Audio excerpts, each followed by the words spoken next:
दरिया जे आलमी दिहाड़े ते सॼी सिंध जियां मीरपुर माथेलो में क़ौम परस्त तंज़ीमुनि पारां सिंधु दरिया ते छिक कैनाल कढण वारे मंसूबे ख़िलाफ़ नेशनल हाईवे बंदि करे धरणो हणी एहतिजाज कयो आहे।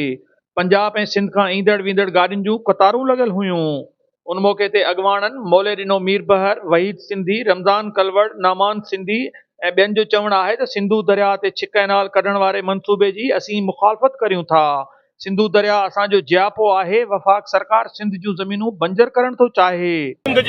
सिंधु दरिया जे पाणी ते धाड़ो हणे पियो, उन सां गॾु पंजाब जे अंदरि छिक कैनाल जेके आहिनि कढी ऐं सिंधु दरिया खे सुकाइण जी तमामु वॾी कोशिशि कई वई आहे।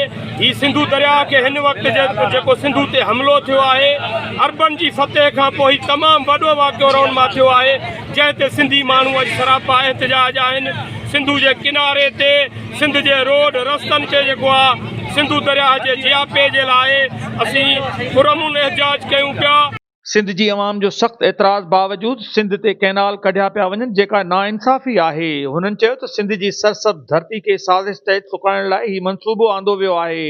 वफ़ाक़ी हुकूमत पंहिंजी होद ते क़ाइमु आहे। मंसूबे खे मुकमल तौर बंदि करण ताईं एहतिजाज जो सिलसिलो जारी रहंदो। कैमरामैन टीम सां गॾु अशरफ बुखारी, सिंध टीवी न्यूज़, मीरपुर माथेलो।